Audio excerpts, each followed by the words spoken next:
देखण ते सुनने वाले भरावां नूं फैसल जुबैर कंबोज दा अस्सलाम वालेकुम। साडे चैनल का नाम है चिश्तियां गोट फार्म। मेरे वीरो अज का साडा मौजू है कि बकरियां साडियां हर साल खसूसन सर्दी दे विच बहुत ज़्यादा मरदियां ते गर्मी दे विच भी, यानी बकरियां दे मरण का सिलसिला तकरीबन सारा साल जारी रहिंदा है। ते वो की वजूहात ने, किहड़े इकदामात ने जिहड़ियां असीं नहीं करदे ते साडियां बकरियां इन्नियां ज़्यादा मरदियां। खसूसन बकरियां दे बच्चे बहुत ज़्यादा मरदे ने ते असीं साला साल तो बकरियां पाली जा रहे हैं, लेकिन असीं कदी इहदे ते तवज्जो नहीं दित्ती कि असीं वो कुताइयां, वो गलतियां लभीए, उन्हां नूं नोट करिए। मैं जो कुछ अपने फार्मिंग के तजर्बे च नोट किया वो भरावां नाल शेयर करदा। सब तो पहली चीज़ जिहड़ी असीं नहीं करदे, बड़ी हैरान कुन लगेगी तुहानूं कि असीं बकरी दी डिवर्मिंग तो सुने हैं, लेकिन असीं अपने बाड़े और शैड की डिवर्मिंग जिहड़ी है उहदे ते साडा कोई जोर नहीं है।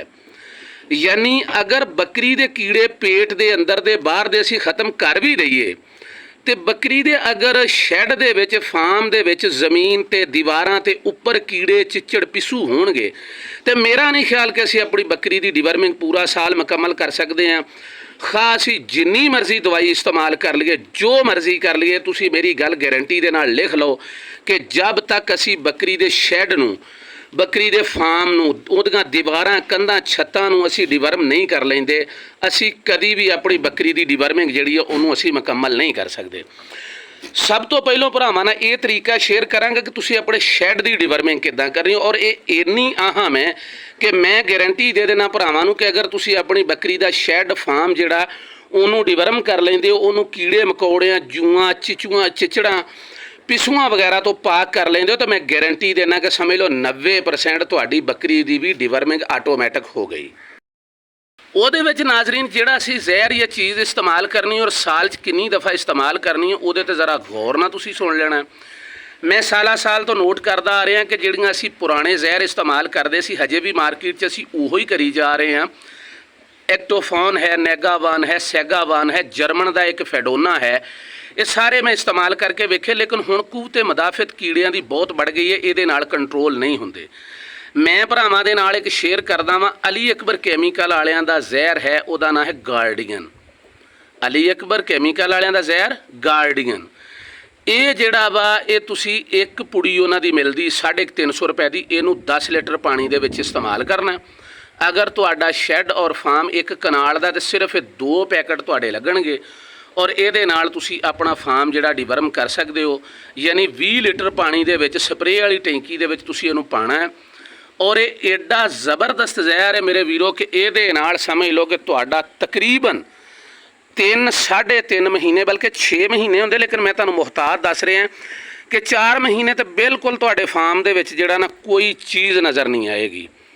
चिचड़ होवे, पिस्सू होवे, मक्खी होवे, कीड़ा होवे, 3 महीने तक कोई चीज़ इंशाअल्लाह ताला ਤੁਹਾਨੂੰ नज़र नहीं आएगी अपने फार्म ਦੇ ਵਿੱਚ। ना कोई चिचड़, ना कोई कीड़ा, ना कोई गल, ना कोई बात। तो ये बहुत ही सादा इसका इस्तेमाल है। यानी जिस तरह असी ਜ਼ਹਿਰ करते हैं नरमे वगैरह नूं, अपनी फसलात नूं, उदा ही तुसी करनी है, लेकिन इनू करना किस तरह कि अपने फार्म की सब तो पहले सफाई कर लेनी है। सफाई करन तो बाद तुसी इनू चंगी तरह ज़मीन ते, दीवारां ते और छत्तां ते स्प्रे कर देना। ये अली अकबर कैमिकल वालियां ने घर वास्ते बनाया, यानी हाउस अपने घर दे विच तुसी इनू मक्खियां मच्छरां लई करदे हैं। बहुत ही महफूज ਜ਼ਹਿਰ है और बहुत ही ज़बरदस्त ਜ਼ਹਿਰ है। और ये नाल कंट्रोल जोड़ा कम अज़ कम 4 महीने रहेगा। इनू तुसी साल 'ਚ 3 दफ़ा अपने फार्म 'ਚ करना है। तुहाडा फार्म जोड़ा वो डिवर्म हो गया। हुण इंशाअल्लाह ताला तुसी समझ लो कि तुहाडी बकरी हर चिचड़, जूं, पिस्सू तो महफूज होगी। फिर इहदा एक मैं होर फायदा नोट किया, जो बकरी जमीन ते बैठदी है, मिट्टी ते लगदी है जिसम नूं, ये ਜ਼ਹਿਰ एडा ज़बरदस्त है कि ਉਹਦੀ खल दे विच ਜਿਹੜਾ हिस्सा जमीन ते लगदा ਉਹਦੇ कीड़े भी ये मार दिंदा। और एक होर चीज़ नोट की, जो ताज़ा ताज़ा करीदा पहले 3 दिनों के तकरीबन जानवरों का जोड़े जिसम नूं कीड़े वगैरह लगे होंगे, जूआं वगैरह, पिस्सू, चिचड़ वगैरह, ये गिर जाते हैं। पता नहीं उस ਜ਼ਹਿਰ लगती है जिसम नूं ਉਹਦੀ वजह तो या ਉਹਦੀ ਸਮੈਲ की वजह तो। यानी इन शॉर्ट है कि 90% तुहाडा जानवर जिहड़ा वो बैरूनी तौर पर डिवर्म हो जाता। हुण उन्हें कि दूसरा किहड़ा काम है तुसीं करना, यानी रट लो कि सब तो पहलों ਤੁਸੀਂ ਆਪਣੇ ਘਰ ਦੀ ਸਫਾਈ ਸੁਥਰਾਈ ਕਰਨੀ ਹੈ। ਜਦੋਂ ਘਰ ਸਾਫ਼ ਸੁਥਰਾ ਹੋਏਗਾ, ਤੁਹਾਡੀ ਬੱਕਰੀ ਦਾ ਫਾਰਮ ਸਾਫ਼ ਸੁਥਰਾ ਹੋਏਗਾ, ਫਿਰ ਇਨਸ਼ਾਅੱਲਾ ਤਾਲਾ ਕੀੜੇ ਮਕੌੜੇ ਨਹੀਂ ਹੋਣਗੇ ਤੇ ਤੁਹਾਡਾ ਜਾਨਵਰ ਜਿਹੜਾ ਮਹਿਫੂਜ਼ ਰਹੇਗਾ।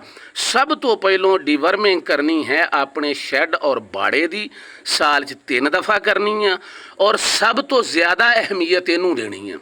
ਹੁਣ ਗੱਲ ਕਰਦੇ ਹਾਂ ਕਿ ਅਸੀਂ ਕਿਹੜੀ ਚੀਜ਼ ਹੈ ਜਿਹੜੀ ਦੂਸਰੀ ਨਹੀਂ ਕਰਦੇ ਤੇ ਸਾਡੀਆਂ ਬੱਕਰੀਆਂ ਮਰਦੀਆਂ। ਉਹ ਮੈਂ ਨੋਟ ਕੀਤਾ ਕਿ ਸਾਡੇ ਪਿੰਡ 'ਚ ਇਲਾਕੇ 'ਚ ਜਦੋਂ ਕੋਈ ਬਿਮਾਰੀ ਆ ਜਾਂਦੀ ਹੈ ਨਾ, ਤੇ ਅਸੀਂ ਇੱਕੋ ਦਮ ਭੱਜੇ ਫਿਰਦੇ, ਲਿਆਓ ਜਨਾਬ ਹੁਣ ਫਲਾਣੀ ਵੈਕਸੀਨ ਕਰੀਏ, ਹੁਣ ਫਲਾਣੀ ਕਰੀਏ।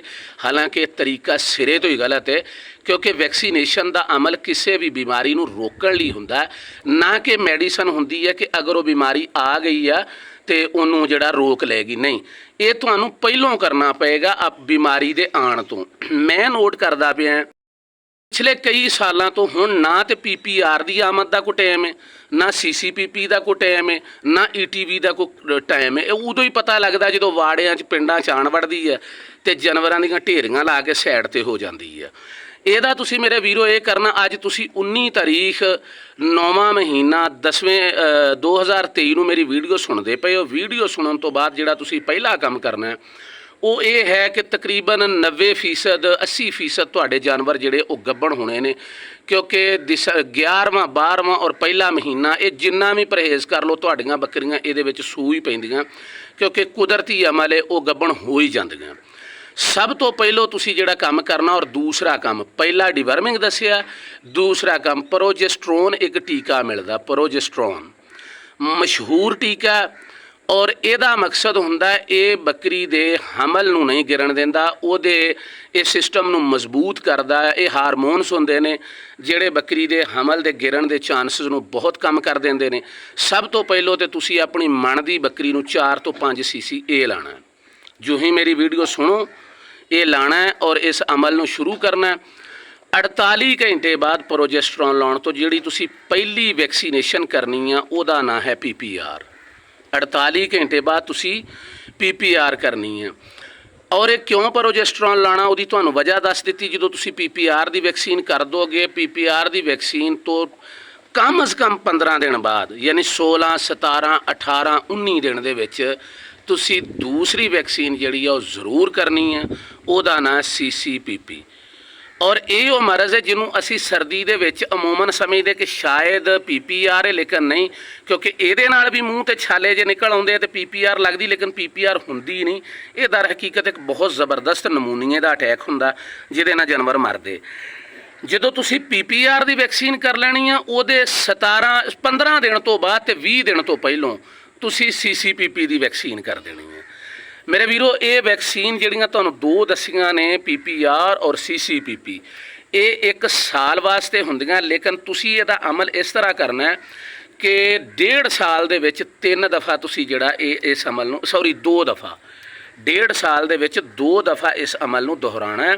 ਯਾਨੀ ਅਗਰ ਤੁਸੀਂ ਇਹਨੂੰ ਇਸ ਦਫਾ 9ਵੇਂ ਮਹੀਨੇ 'ਚ ਕਰ ਰਹੇ ਹੋ ਇਸ ਅਮਲ ਨੂੰ ਜਿਹੜਾ ਮੈਂ ਦੱਸਿਆ, ਤੇ ਇਹ ਤੁਸੀਂ ਪਿਛਲੇ ਸਾਲ 1.5-2 ਮਹੀਨੇ ਐਡਵਾਂਸ ਕਰਨਾ।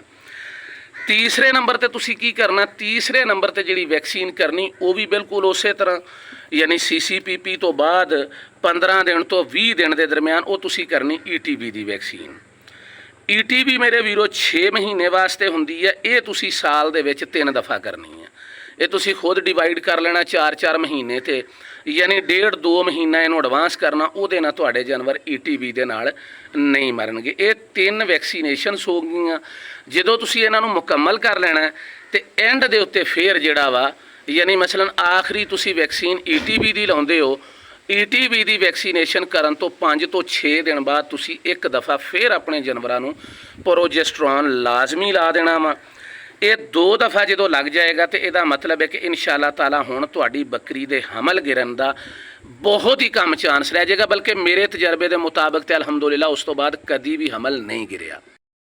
ਹੁਣ ਮੇਰੇ ਵੀਰੋ, ਪਹਿਲਾ ਕੰਮ ਤੁਹਾਨੂੰ ਦੱਸਿਆ ਵਾੜੇ ਦੀ ਸ਼ੈੱਡ ਦੀ ਡੀਵਰਮਿੰਗ ਹੋ ਗਈ, ਗਾਰਡੀਅਨ ਨਾਲ, ਫਿਰ 3 ਤੁਹਾਡੀ ਵੈਕਸੀਨੇਸ਼ਨਸ ਹੋ ਗਈਆਂ, ਪ੍ਰੋਜੈਸਟਰੋਨ ਹੋ ਗਿਆ। ਹੁਣ ਜਿਹੜੀ ਤੁਸੀਂ ਚੀਜ਼ ਕਰਨੀ ਉਹ ਵੀ ਬਹੁਤ ਅਹਿਮ, ਬੱਕਰੀਆਂ ਦੀ ਅੰਦਰੂਨੀ ਡੀਵਰਮਿੰਗ। ਕਿਆ ਅੰਦਰੂਨੀ ਡੀਵਰਮਿੰਗ, ਇਹਦੇ ਉੱਤੇ ਵੀ ਬਹੁਤ ਲੰਮਾ ਫੱਡਾ ਵਾ। ਅਸੀਂ ਸਾਰਾ ਸਾਲ ਰਹਿੰਦੇ ਹਾਂ ਕਿ ਜਨਾਬ ਕੀ ਕਰਨਾ ਵਾ, ਕਰ ਸਕਦੇ ਗੱਭਣ ਬੱਕਰੀ ਦੀ ਡੀਵਰਮਿੰਗ ਕਿ ਨਹੀਂ।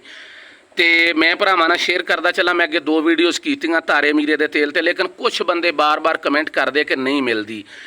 ਅਗਰ ਤੁਹਾਨੂੰ ਨਹੀਂ ਮਿਲਦੀ ਜਾਂ ਤੁਹਾਨੂੰ ਸਬਰ ਨਹੀਂ ਆਉਂਦਾ ਤਾਂ ਫਿਰ ਤੁਸੀਂ ਆਈਵਰਮੈਕਟਿਨ ਜਿਹੜਾ ਵਾ ਉਹ ਕਿਸੇ ਵੀ ਅੱਛੀ ਕੰਪਨੀ ਦਾ ਇਸਤੇਮਾਲ ਕਰਨਾ ਵਾ। ਔਰ ਜਦੋਂ ਤੁਸੀਂ ਆਖਰੀ ਯਾਨੀ ਕਿ ਵੈਕਸੀਨੇਸ਼ਨ ਦਾ ਅਮਲ ਮੁਕੰਮਲ ਕਰ ਲੈਣਾ ਵਾ ਔਰ ਆਖਰੀ ਪ੍ਰੋਜੈਸਟਰਾਨ ਯਾਨੀ ਦੂਸਰੀ ਦਫਾ ਪ੍ਰੋਜੈਸਟਰਾਨ ਦਾ ਟੀਕਾ ਲਾ ਦੇਣਾ ਤੇ ਉਸ ਤੋਂ ਬਾਅਦ ਤੁਸੀਂ ਕਿਸੇ ਵੀ ਇਹਦੇ 'ਚ ਯਾਨੀ ਖਰਚੇ ਤੋਂ ਨਹੀਂ ਡਰਨਾ। ਆਈਵਰਮੈਕਟਿਨ ਅਗਰ ਲਾਣਾ ਤੇ ਫਿਰ ਅੱਛੀ ਕੰਪਨੀ ਦਾ ਲਿਆਉਣਾ, ਕਿਉਂਕਿ ਅੱਛੀ ਕੰਪਨੀਆਂ ਜਿਹੜੀਆਂ ਉਹ ਇਹ ਮੁਮਕਿਨ ਕਰਦੀਆਂ ਕਿ ਸਾਡੇ ਆਈਵਰਮੈਕਟਿਨ ਦੇ ਸਾਈਡ ਇਫੈਕਟਸ ਜਿਹੜੇ ਨੇ ਉਹ ਘੱਟ ਤੋਂ ਘੱਟ ਹੋਣ, ਉਹ ਤੁਸੀਂ ਲਾ ਦੇਣਾ ਵਾ। ਤੇ ਮੈਂ ਤੇ ਨਹੀਂ ਲਾਉਂਦਾ, ਮੈਂ ਤੇ ਤੁਹਾਨੂੰ ਦੱਸਿਆ ਸੀ ਤਾਰੇ ਮੀਰੇ ਦਾ ਤੇਲ ਔਰ ਕਮੇਲਾ ਇਸਤੇਮਾਲ ਕਰਦਾ ਆਪਣੀ ਬੱਕਰੀਆਂ ਦੀ ਡਿਵਰਮਿੰਗ ਲਈ। ਉਹਦੇ ਤੇ ਮੈਂ ਵੀਡੀਓਜ਼ ਕੀਤੀ ਆ ਔਰ ਉਹ ਮੈਂ ਸਾਰਾ ਸਾਲ ਕਰਦਾ, ਬਿਲਕੁਲ ਉਹਦੇ 'ਚ ਕੋਈ ਕਿਸੇ ਕਿਸਮ ਦਾ ਪਰਹੇਜ਼ ਨਹੀਂ ਕਰਦਾ। ਤੇ ਇੱਕ ਚੀਜ਼ ਜਿਹੜੀ ਤੁਹਾਨੂੰ ਮੈਂ ਦੱਸਣੀ ਕਿ ਸਰਦੀਆਂ ਦੇ ਵਿੱਚ ਅਮੂਮਨ ਤੁਸੀਂ ਵੇਖਦੇ ਹੋ ਤੁਹਾਡੀਆਂ ਬੱਕਰੀਆਂ ਗੱਭਣ ਨੇ, ਉਹਨਾਂ ਨੂੰ ਨਜ਼ਲੇ ਜ਼ੁਕਾਮ ਦੀ ਬਹੁਤ ਸ਼ਿਕਾਇਤ ਰਹਿੰਦੀ ਹੈ। ਤੇ ਉਹਦੇ ਵਾਸਤੇ ਤੁਸੀਂ ਇਸ ਤਰ੍ਹਾਂ ਕਰਿਆ ਕਰੋ ਕਿ ਆਕਸੀ ਟੈਟਰਾਸਾਈਕਲਿਨ ਇੱਕ ਫਾਰਮੂਲਾ, ਇਹਦੇ ਵਿੱਚ ਬਹੁਤ ਜ਼ਿਆਦਾ ਕੰਪਨੀਆਂ ਦੇ ਟੀਕੇ ਤੁਹਾਨੂੰ ਵਾਇਲ ਮਿਲ ਜਾਣਗੇ। ਉਹ ਤੁਸੀਂ ਕਿਸੇ ਅੱਛੀ ਕੰਪਨੀ ਦਾ ਮਣ ਦੀ ਬੱਕਰੀ ਨੂੰ 5 ਸੀਸੀ ਜਿਹੜਾ ਉਹ ਲਾ ਦੇਣਾ। ਉਹਦੇ 'ਚ LA ਲੈਣਾ, ਯਾਨੀ ਆਕਸੀ ਟੈਟਰਾਸਾਈਕਲਿਨ LA ਦੇ ਵਿੱਚ ਲੌਂਗ ਐਕਟਿੰਗ ਦੇ ਵਿੱਚ ਲੈਣਾ। ਉਹਦੇ ਨਾਲ ਇਹ ਹੁੰਦਾ ਕਿ ਤੁਹਾਡੇ ਜਾਨਵਰ ਜਦੋਂ ਗੱਭਣ ਹੁੰਦੇ ਆਪਸ 'ਚ ਲੜਦੇ ਭਿੜਦੇ ਕੋਈ ਅੰਦਰੂਨੀ ਇਨਫੈਕਸ਼ਨ ਹੋ ਜਾਂਦੀ ਹੈ ਤੇ ਉਹ ਵੀ ਆਟੋਮੈਟਿਕਲੀ ਕਵਰ ਹੋ ਜਾਂਦੀ ਹੈ, ਤੁਹਾਡੇ ਜਾਨਵਰ ਦਾ ਹਮਲ ਜਿਹੜਾ ਮਹਿਫੂਜ਼ ਹੋ ਜਾਂਦਾ। ਲੇਕਿਨ ਇੱਕ ਚੀਜ਼ ਮੱਦੇ-ਨਜ਼ਰ ਰੱਖਣੀ, ਪ੍ਰੋਜੈਸਟਰੋਨ ਜਦੋਂ ਤੁਸੀਂ ਲਾਣਾ ਵਾ ਵੈਕਸੀਨ ਦਾ ਅਮਲ ਕਰਦੇ ਹੋਣਾ ਵਾ, ਇੱਕ ਗੱਲ ਨੂੰ ਰੱਖਣਾ ਕਿ ਤੁਹਾਡੀ ਬੱਕਰੀ ਨੂੰ ਜਦੋਂ ਆਖਰੀ ਡੋਜ਼ ਲੱਗੇ ਤੇ ਉਹਦੇ ਸੂਣ ਦੇ ਵਿੱਚ 15 ਦਿਨ ਤੋਂ ਜ਼ਿਆਦਾ ਦਾ ਟਾਈਮ ਰਹਿੰਦਾ ਹੋਵੇ, ਵਰਨਾ ਤੁਸੀਂ ਨਹੀਂ ਲਾਉਣਾ। ਉਹਦੇ ਵਿੱਚ ਫਿਰ ਤੁਹਾਡਾ ਜਿਹੜਾ ਬੱਕਰੀ ਨੇ ਜਦੋਂ ਡਿਲੀਵਰ ਕਰਨਾ ਹੈ ਤੇ ਉਹਦੇ ਬੱਚੇਦਾਨੀ ਦੇ ਖੁੱਲ੍ਹਣ ਦਾ ਪ੍ਰੋਸੈਸ ਜਿਹੜਾ ਵਾ ਉਹਦੇ ਵਿੱਚ ਕੋਈ ਨਾ ਕੋਈ ਪਚੀਦਗੀ ਆ ਸਕਦੀ ਆ। ਅਗਰ 16, 17, 20 ਦਿਨ ਪਹਿਲਾਂ ਇਸਤੇਮਾਲ ਕਰ ਦਿੰਦੇ ਤਾਂ ਫਿਰ ਕਿਸੇ ਤਰ੍ਹਾਂ ਦਾ ਕੋਈ ਹਰਜ ਨਹੀਂ ਹੈ। ਹੁਣ ਆਖਰੀ ਚੀਜ਼ ਇਹ ਕਿ ਸਰਦੀ ਆ ਗਈ, ਤੁਸੀਂ ਇਹ ਸਾਰਾ ਜਿੰਨਾ ਵੀ ਪ੍ਰੋਟੋਕੋਲ ਸੀ ਇਹ ਕਰ ਲਿਆ। ਹੁਣ ਸਰਦੀ ਦੇ ਵਿੱਚ ਤੁਸੀਂ ਮੁਮਕਿਨ ਬਣਾਉਣਾ 2 ਚੀਜ਼ਾਂ ਹੁੰਦੀਆਂ, ਇੱਕ ਹੁੰਦਾ ਵਾੜੇ ਨੂੰ ਸਾਫ਼ ਰੱਖਣਾ, ਇੱਕ ਹੁੰਦਾ ਵਾੜੇ ਨੂੰ ਖੁਸ਼ਕ ਰੱਖਣਾ। ਸਾਫ਼ ਰੱਖਣ ਤੋਂ ਵੀ ਜ਼ਿਆਦਾ ਅਹਿਮ ਹੈ ਵਾੜੇ ਨੂੰ ਖੁਸ਼ਕ ਰੱਖਣਾ। ਔਰ ਉਹਦੇ ਵਾਸਤੇ ਤੁਸੀਂ ਕੀ ਕਰਨਾ, ਆ ਵੇਖੋ 2 ਘੰਟੇ ਪਹਿਲਾਂ ਬਾਰਿਸ਼ ਹੋਈ ਹੈ ਆ ਮੇਰੇ ਵਾੜੇ ਦੇ ਵਿੱਚ ਔਰ ਤੁਹਾਨੂੰ ਚਿੱਕੜ ਕਿਤੇ ਵੀ ਨਜ਼ਰ ਨਹੀਂ ਆਏਗਾ, ਵੇਖ ਸਕਦੇ ਤੁਸੀਂ। ਉਹਦੀ ਕੀ ਵਜ੍ਹਾ ਕਿ ਉਸ ਜਗ੍ਹਾ ਤੋਂ ਲੱਗ ਕੇ ਇਸ ਜਗ੍ਹਾ ਤੋਂ ਜਿੱਥੇ ਮੇਰਾ ਪਾਣੀ ਨਿਕਲਦਾ ਤੇ ਬਹੁਤ ਜ਼ਿਆਦਾ ਮੈਂ ਢਲਵਾਨ ਬਣਾਈ ਹੈ, ਯਾਨੀ ਪਾਣੀ ਸਪੀਡਲੀ ਨਿਕਲ ਜਾਂਦਾ। ਜਦੋਂ ਪਾਣੀ ਸਪੀਡ ਦੇ ਨਾਲ ਤੁਹਾਡੇ ਵਾੜੇ 'ਚੋਂ ਨਿਕਲ ਜਾਏਗਾ ਤਾਂ ਫਿਰ ਕੋਈ ਚਾਂਸ ਨਹੀਂ ਰਹੇਗਾ ਵਾੜੇ ਚਿੱਕੜ ਹੋਣ ਦਾ। ਯਾਨੀ ਆਖਰੀ ਚੀਜ਼ ਸਰਦੀ ਹੋਵੇ ਜਾਂ ਗਰਮੀ, ਤੁਸੀਂ ਬੱਕਰੀ ਦੇ ਵਾੜੇ ਨੂੰ ਖੁਸ਼ਕ ਰੱਖਣਾ। ਔਰ ਖੁਸ਼ਕ ਰੱਖਣ ਵਾਸਤੇ 2 ਚੀਜ਼ਾਂ, ਇੱਕ ਵਾੜੇ ਦੀ ਢਲਵਾਨ ਰੱਖਣੀ ਹੈ, ਇੱਕ ਇਹ ਕੰਮ ਕਰਨਾ ਕਿ ਆਪਣੇ ਵਾੜੇ ਦੇ ਵਿੱਚ ਤੁਸੀਂ ਅਗਰ ਫਰਜ਼ ਕਰੋ ਇੱਕ ਕਨਾਲ ਦਾ ਔਰ 50 ਜਾਨਵਰ ਨੇ ਤੁਹਾਡੇ ਕੋਲ, ਤੇ ਤੁਸੀਂ 2 ਮਰਲੇ ਜਗ੍ਹਾ ਜਿਹੜੀ ਉੱਥੇ ਇੱਟਾਂ ਲਾ ਕੇ ਸੀਮੈਂਟ ਦਾ ਘੋਲ ਜਿਹਾ ਪਾ ਦੇਣਾ ਢਲਵਾਨ ਜੀ ਦੀ ਸੂਰਤ 'ਚ। ਉਹਦਾ ਇਹ ਹੁੰਦਾ ਜਦੋਂ ਮਸਲਸਲ ਬਾਰਿਸ਼ਾਂ ਹੁੰਦੀਆਂ ਉਦੋਂ ਵਾੜੇ ਨੂੰ ਖੁਸ਼ਕ ਰੱਖਣਾ ਤਕਰੀਬਨ ਨਾਮੁਮਕਿਨ ਹੋ ਜਾਂਦਾ, ਖਾ ਤੁਸੀਂ ਕਿੰਨੇ ਵੀ ਕਾਰੀਗਰ ਹੋ, ਕਿਉਂਕਿ ਬਾਹਰੋਂ ਅਗਰ ਮਿੱਟੀ ਲਿਆਓਗੇ ਤਾਂ ਉਹ ਵੀ ਗਿੱਲੀ ਹੋ ਚੁੱਕੀ ਹੈ। ਅਗਰ ਹੋਰ ਚੀਜ਼ ਫਿਰ ਤੁਸੀਂ ਕੀ ਕਰਨਾ ਹੈ ਕਿ ਵਾੜੇ ਦੇ ਵਿੱਚ ਕਨਾਲ ਦੇ ਵਾੜੇ 'ਚ 2 ਮਰਲੇ ਜਗ੍ਹਾ ਜਿਹੜੀ ਆ ਉੱਥੇ ਤੁਸੀਂ ਇੱਟਾਂ ਲਾ ਕੇ ਘੋਲ ਗਿਆ ਪਾ ਦੇਣਾ ਔਰ ਉਹਦੀ ਸਲੋਪ ਜੀ ਬਣਾ ਦੇਣੀ ਹੈ। ਤੁਹਾਡੀਆਂ ਬੱਕਰੀਆਂ ਉੱਥੇ ਈਜ਼ੀਲੀ ਬਹਿਣਗੀਆਂ, ਵਰਨਾ ਬੱਕਰੀ ਗਿੱਲੀ ਜਗ੍ਹਾ ਤੇ ਨਹੀਂ ਬਹਿੰਦੀ, ਖੜੀ ਰਹੇਗੀ। ਖੜੀ ਰਹਿਣ ਦੀ ਵਜ੍ਹਾ ਤੋਂ ਥਕਾਵਟ ਨਾਲ ਬੁਖਾਰ ਹੋ ਜਾਏਗਾ ਔਰ ਫਿਰ ਬਿਮਾਰ ਹੋਏਗੀ। ਤੇ ਇਸੇ ਤਰ੍ਹਾਂ ਹੀ ਵਾੜੇ ਦੇ ਵਿੱਚ ਯਾਨੀ ਕਿ ਉਹ ਜਿਹੜੀ ਅੰਦਰੂਨੀ ਜਗ੍ਹਾ, ਉਹ ਅਗਰ ਫਰਜ਼ ਕਰੋ 14x50 ਦੀ ਤੁਹਾਡੀ ਛੱਤ ਹੈ ਤੇ ਉਹਦੇ ਵਿੱਚ 2 ਜਗ੍ਹਾ ਤੇ 2 ਕਾਰਨਰ ਦੇ ਵਿੱਚ ਇੱਕ ਮਰਲਾ ਜਿਹੜੀ ਜਗ੍ਹਾ ਜਾਂ ਅੱਧੀ ਮਰਲਾ ਜਿਹੜੀ ਜਗ੍ਹਾ ਨਾ, ਉਹਨੂੰ ਤੁਸੀਂ ਇੱਟਾਂ ਲਾ ਕੇ ਉਹਦੇ ਉੱਤੇ ਘੋਲੀਆ ਪਾ ਦੇਣਾ, ਤਾਂ ਕਿ ਜਦੋਂ ਬਹੁਤ ਸ਼ਦੀਦ ਵਾੜਾ ਗਿੱਲਾ ਹੋ ਜੇ, ਸ਼ਦੀਦ ਬਾਰਿਸ਼ਾਂ ਹੋਣ, 5-7 ਦਿਨ ਜਾਨ ਹੀ ਨਾ ਛੱਡਣ, ਤੇ ਉਦੋਂ ਫਿਰ ਤੁਹਾਡੀਆਂ ਬੱਕਰੀਆਂ ਉੱਥੇ ਆਪਣਾ ਰੈਸਟ ਕਰ ਲੈਣ। ਜਦੋਂ ਬੱਕਰੀ ਬੈਠ ਕੇ ਅਗਾਲੀ ਕਰ ਲੈਂਦੀ ਆ, ਇਹਦਾ ਮਤਲਬ ਹੈ ਕਿ ਇਨਸ਼ਾ ਅੱਲਾਹ ਤਾਲਾ ਨੂੰ ਥਕਾਵਟ ਨਹੀਂ ਹੋਏਗੀ ਔਰ ਉਹ ਬਿਮਾਰ ਵੀ ਨਹੀਂ ਹੋਏਗੀ। ਇਹ ਕੋ 5-6 ਚੀਜ਼ਾਂ ਭਰਾਵਾਂ ਦੇ ਨਾਲ ਸ਼ੇਅਰ ਕੀਤੀਆਂ ਵਾ, ਇਹਨਾਂ ਦੇ ਉੱਤੇ ਤੁਸੀਂ ਅਮਲ ਕਰ ਲਓ। ਇਨਸ਼ਾ ਅੱਲਾਹ ਤਾਲਾ ਜਦੋਂ ਮਾਂ ਸਿਹਤਮੰਦ ਹੋਏਗੀ, ਮਾਂ ਥੱਲੇ ਦੁੱਧ ਹੋਏਗਾ, ਆਪਣੇ ਬੱਚੇ ਨੂੰ ਦੁੱਧ ਪਿਲਾਏਗੀ ਤੇ ਮਰੇਗਾ ਇਨਸ਼ਾ ਅੱਲਾਹ ਬੱਚਾ ਵੀ ਨਹੀਂ। ਬੱਚੇ ਵਾਸਤੇ ਇੱਕ ਅਲੱਗ ਰੂਮ ਬਣਾਇਆ ਕਰੋ, ਸਰਦੀਆਂ ਹੋਣ ਗਰਮੀਆਂ ਹੋਣ, ਜਿਸ ਤਰ੍ਹਾਂ ਉਹ ਖੜਾ ਉਹਦੇ ਵਿੱਚ ਆਪਣੇ ਬੱਕਰੀ ਦੇ ਬੱਚਿਆਂ ਨੂੰ ਮਹਿਫੂਜ਼ ਕਰੋ। ਉਹਦਾ ਵੀ ਤਰੀਕਾਕਾਰ ਅੱਗੇ ਦੱਸਿਆ।